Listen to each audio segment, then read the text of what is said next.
This is the Garrett ACE 200, a powerful entry-level metal detector that is both very affordable and very simple to learn.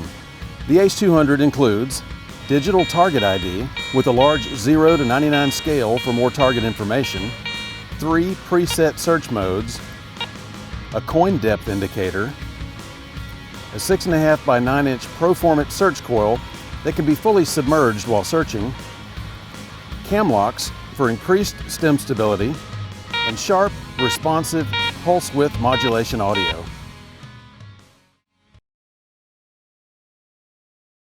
Assembly of your new ACE detector is very simple. Loosen the lower cam lock and extend the lower stem. Insert the mounting washers. Connect the search coil to the stem and hand tighten the wing nut.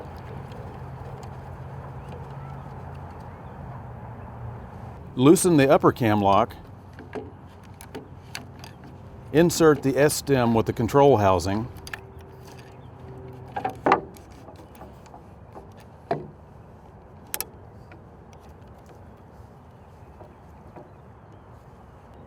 Adjust the lower stem to a comfortable height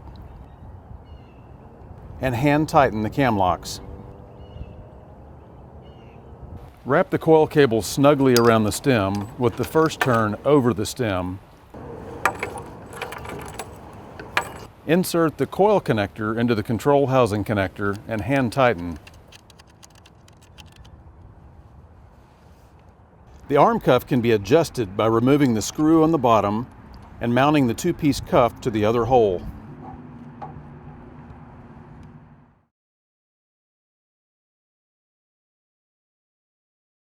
To power on the detector, simply press the power button.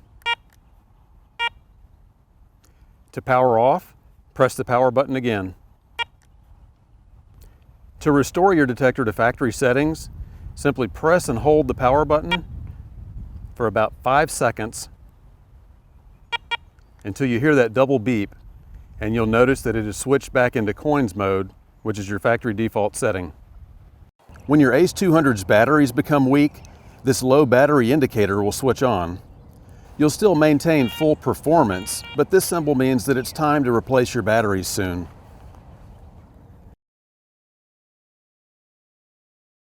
Your ACE 200 is always going to indicate all targets that you encounter in the field, so it's important that you understand target ID. Let's take a look at that. The ACE 200's target ID includes this target ID legend at the top. This lower scale indicates your current discrimination pattern, or what targets your detector will sound on. Anytime your detector locates a target ID cursor will appear on the upper scale. If the target ID cursor appears above a segment that is not active because of the mode you're using, the detector will remain silent. Each target will show with a more precise digital target ID, assigning it a value between 0 and 99. Ferrous or iron items will indicate more toward the left side of your target ID legend, and they'll show with lower numbers.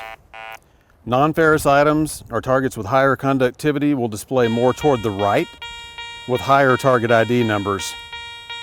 And when a target's encountered, you'll also notice that its depth is indicated in 2-inch increments. This depth indicator is calibrated for coin-sized items. Be aware that metal items that are very tiny, much smaller than a coin, may actually be sitting shallower than what they show. And the other way around, items that are very large, much larger than a coin, may actually be deeper in the ground than what they indicate on the screen.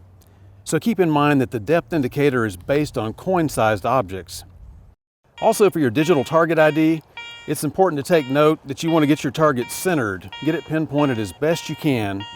If you got your target very well centered and you keep your coil swing very level and very flat above the target, you're going to get a more precise target ID.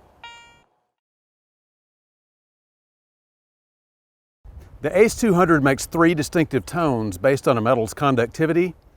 I've got 3 targets on the ground laid out here, so let's go over those and let's listen to these 3 tones. Okay, the first target I've got here is a steel washer, and we're getting the low tone. The low tone is anything with a digital target ID reading from 0 to 20. Now for the mid-tone, I've got a gold ring, Mid-tone is anything reading between 21 and 80.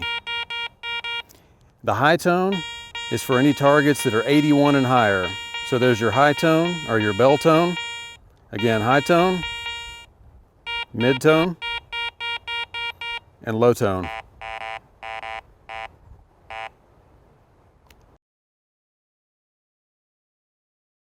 Let's take a look at the different discrimination patterns or search modes that are available on the ACE 200. Push the mode button to select between 3 preset discrim modes. In zero disk, nothing is notched. All 5 of the top row pixels are active. Use this mode when a target signal is inconsistent or when you don't know exactly what type of metal you're searching for. Jewelry mode ignores most iron trash, but finds rings, watches, bracelets, and other types of jewelry. Coins is designed to find all U.S. coins and eliminate common trash like foil, iron, and pull tabs. Be aware that some small jewelry that reads the same as foil could be ignored with this pattern.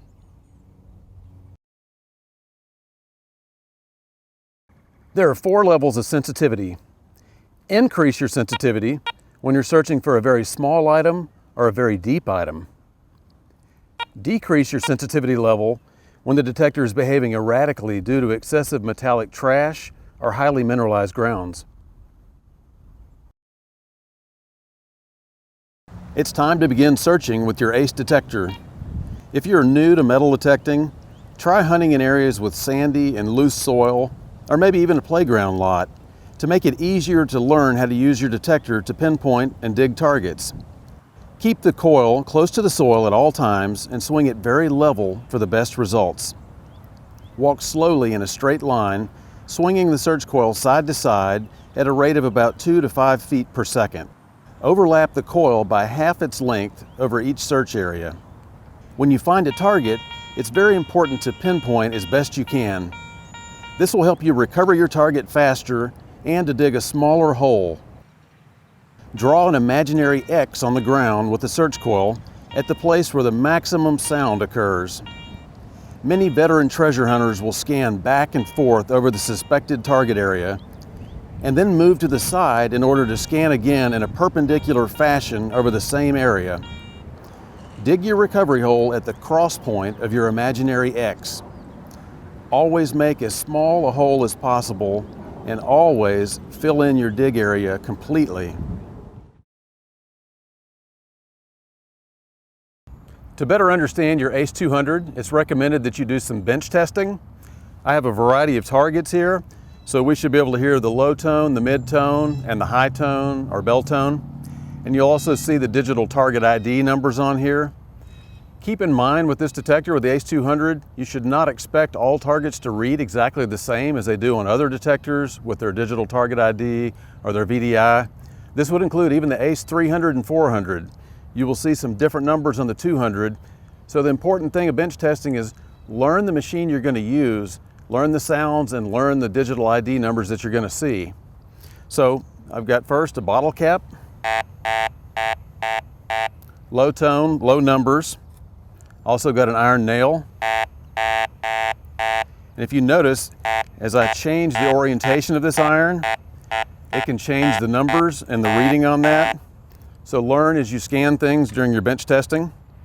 Here's a little gold ring. More of a mid-tone, reading about 32. Piece of aluminum foil. A little bit lower number, falls back into that low tone sound. Now, all different sizes of foil might give you different readings, so practice with different size targets. Here's a nickel. Mid-tone, somewhere around the 38 mark. Pull tab. Mid to high 50s. Penny. About 81 there. Dime. Just a little bit higher, 83. Quarter. A little bit higher number. So you start learning your coins and about where they're going to fall. But keep in mind, orientation can come into play on how things read. So that's important. So once you've done some air testing with your targets, you'll want to take them and create a test plot. Clean out a patch of dirt, make sure there's no trash, no metal in the ground, and then bury some of these targets at different depths, different orientations, standing up versus laying flat. Scan back over them again and see how these things read, see what the numbers are, see how they sound. The point of bench testing and the point of doing a dirt plot test is to better learn the machine you're going to use out there, and it's going to make you a better detectorist in the field. When this low battery indicator appears, it's time to change batteries soon. Nickel metal hydride rechargeable batteries can be used, but they may have a shorter life per charge than standard alkaline batteries. 1.5 volt lithium batteries can also be used, but 3.7 volt lithium batteries will damage the detector and should not be used.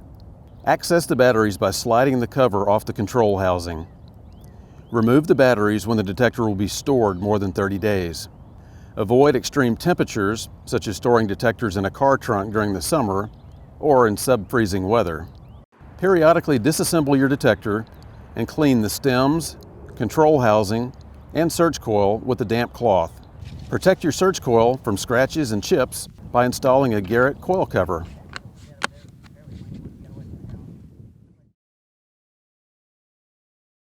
Expand your search options with one of these ACE series accessory search coils. This small Super Sniper coil and this 5x8 Double D coil are ideal for searching in tight areas and in separating numerous adjacent targets in trashier hunt sites. Larger concentric search coils provide the greatest detection depth and the largest possible detection fields. The Garrett Pro Pointer is highly recommended for all detectorists to speed their recovery of detected targets, to dig smaller recovery holes, and to identify multiple targets in close proximity. The Pro Pointer AT can even be used underwater to a maximum 10-foot depth. This environmental cover-up helps protect your control housing electronics from dust, mud, and rain. To learn more about your new ACE detector and to see the latest Garrett accessories, be sure to visit garrett.com.